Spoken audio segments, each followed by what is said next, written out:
L'expérience managériale des dirigeants du Trésor public sur la nouvelle approche, c'est essentiellement l'expérience de la direction générale, du directeur général actuel, qui procède au management par l'exemple, en tenant ses réunions avec ses collaborateurs via l'applicatif Team ou la visioconférence et en encourageant ses collaborateurs à procéder de la même façon.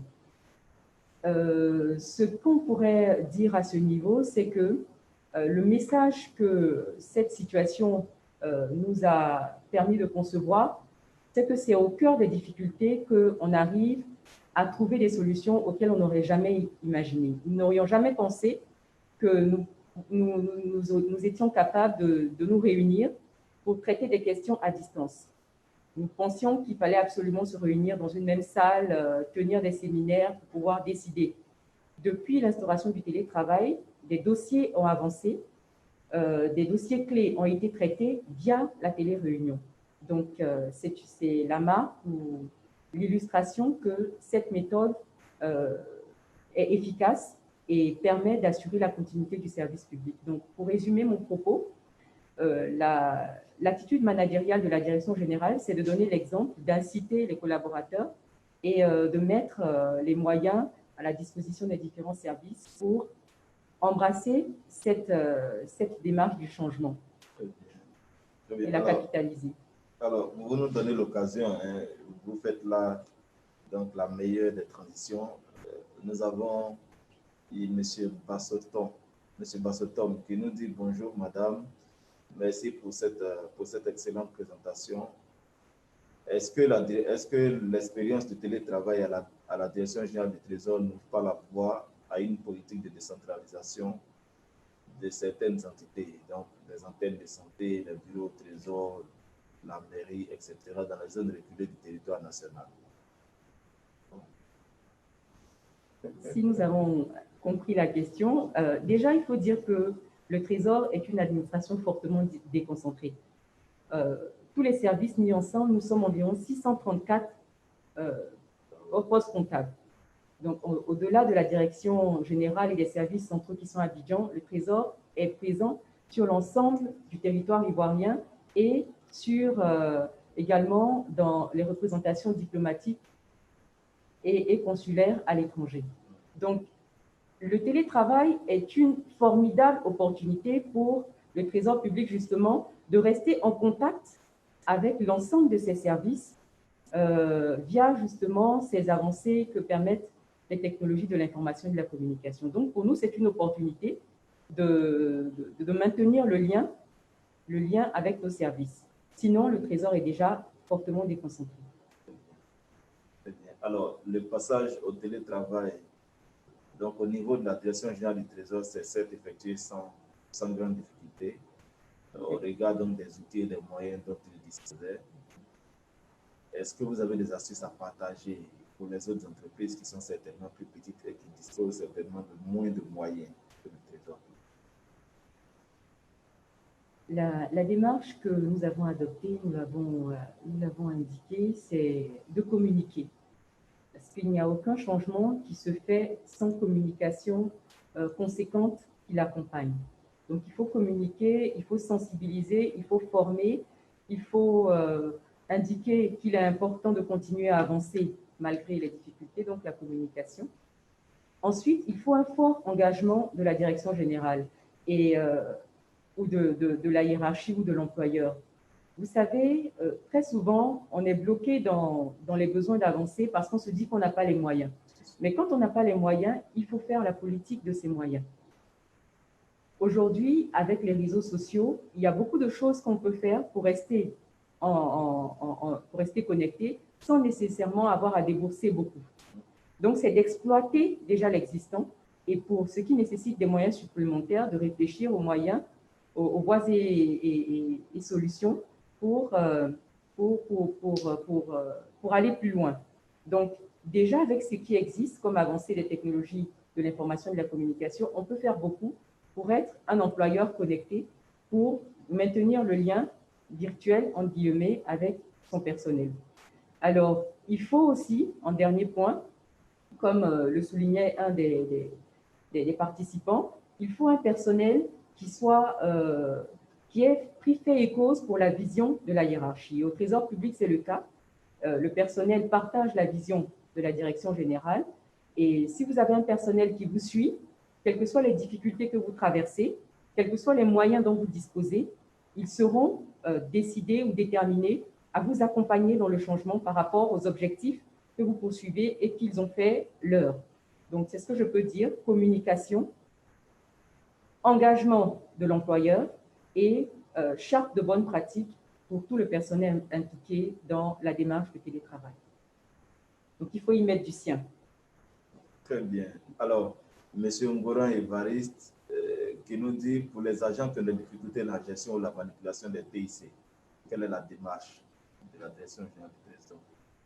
Effectivement, le télétravail fait la promotion des technologies de l'information et de la communication. Et on ne peut pas télétravailler si on a des difficultés réelles ou particulières avec les outils numériques. Donc, pour régler cette question, c'est la formation. C'est la formation des personnes qui ont des réelles difficultés à l'utilisation des outils numériques.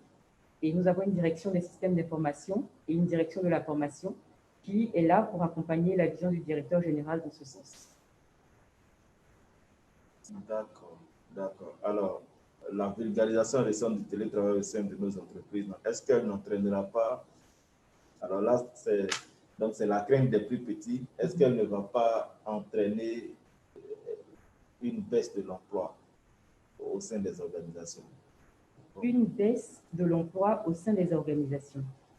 Donc, peut-être qu'on n'est pas dans le secteur public, on est peut-être dans le secteur privé. Sinon, dans le secteur public, le télétravail, c'est travailler en dehors de son lieu de travail habituel, en dehors du site professionnel. Donc, je ne perds pas mon emploi parce que je suis toujours fonctionnaire de l'État. Donc, je n'ai pas été radiée, je fais toujours partie de l'effectif de l'État. Donc, je ne peux pas perdre mon emploi. Si c'est dans le cadre d'une entreprise privée, le télétravail doit partir d'un accord, d'un échange avec l'employeur. Et c'est sur la base de ce contrat ou de cet échange-là que cette mesure de télétravail s'instaure. Autrement, dans le secteur public, il n'y a aucune crainte d'être radié ou de ne plus faire partie de l'effectif de la fonction publique parce qu'on travaille en dehors du site habituel. Mais est-ce que, pour rebondir sur cette réponse, est-ce que vous ne pensez pas que ça va plutôt baisser les recrutements, par exemple? Est-ce que ça va pas avoir une incidence sur les recrutements, par ailleurs? Les recrutements ne sont pas fonction de la modalité de travail. Le télétravail est une modalité de travail. Les recrutements se font sur la base des besoins exprimés par les différents ministères. Et au niveau de la fonction publique, ces différents besoins exprimés sont appréciés et chaque année, des concours sont lancés au regard des besoins exprimés, des disponibilités des postes. Donc, c'est deux questions totalement différentes. Nous parlons ici du télétravail qui est une modalité et au niveau du recrutement, c'est une question de besoin de faire face aux postes disponibles dans l'administration. Donc, il n'y a aucune inquiétude à se faire à ce niveau. Il n'y a pas de crainte à avoir. Oui. D'accord. Merci, madame. Il y a M. HK qui dit que le passage au télétravail pose une question cruciale en termes de compétences. Je crois que vous l'avez relevé tout à l'heure. Vous avez parlé de la formation. Est-ce qu'au Trésor public, pour partager l'expérience typique que vous avez là-bas, est-ce qu'il y a une stratégie qui vous est propre donc pour renforcer donc la bonne prise en main de tous ces outils-là donc par les collaborateurs? D'accord. Alors, quand on arrive au Trésor public comme agent, quand on est recruté et affecté au Trésor public, on bénéficie d'une formation des nouveaux agents. Cette formation a plusieurs axes. Elle part de la vision de la direction générale, à l'organisation, à la présentation même du Trésor public, aux différents outils qui sont utilisés. Donc, c'est une formation, un package, un module général sur le fonctionnement de la maison. Ensuite, au regard de la spécificité du poste dans lequel on sera, on bénéficie d'un plan de formation pour pouvoir s'adapter à la manière de travailler de ce poste. Donc, tout nouvel agent bénéficie de cette formation et le directeur général s'est engagé à former au moins une fois chaque agent du Trésor tous les 2 ans. Alors, pour la question des moyens, vu que ça coûte cher, nous sommes 4162 agents à ce jour. Former chaque agent une fois tous les 2 ans, ça a un coût.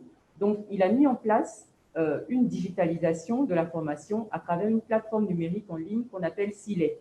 Donc, sur Silet, des modules sont développés pour pouvoir permettre aux agents de continuer à se former dans un mode non présentiel.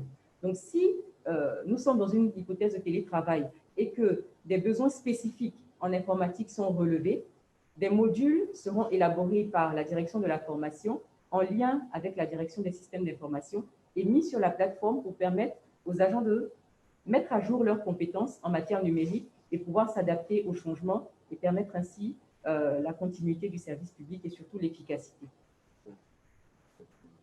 Alors, quelqu'un a dit, est-ce que vous avez procédé au réaménagement de certaines fiches de poste? C'est vrai que vous n'êtes pas aux ressources humaines, est-ce qu'il y a eu besoin d'actualiser certaines fiches de poste par rapport donc, aux nouvelles notions liées au TIC? Alors, le télétravail, comme je le disais, ne change pas les objectifs qui nous sont assignés ou les attributions qui nous reviennent au regard du poste que nous occupons.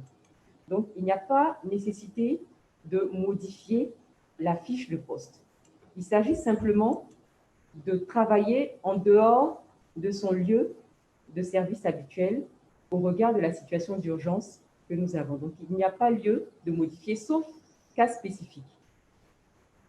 Mais dans le principe, le télétravail ne vient pas modifier les attributions des agents.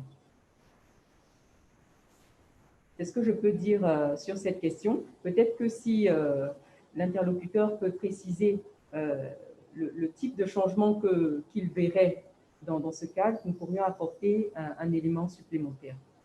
Alors, vous avez les félicitations de M. Amon Sévère, vous avez les félicitations de M. Messamba Djaou. Merci à vous tous d'être restés connectés. Nous avons donc plusieurs participants qui ont posé sensiblement la même question. Il y a par exemple M. Silla Mohamed qui vous remercie déjà pour la brillante communication et qui retient que le télétravail a été un excellent moyen pour assurer la continuité des missions qui sont dévolues au Trésor public. Quel sera l'avenir du télétravail? Donc, au sein de l'organisation, il y a en même temps un autre spectateur qui, lui, cette fois-ci, est anonyme et qui demande pour vous quelles sont les perspectives post-crise de ce mode de fonctionnement.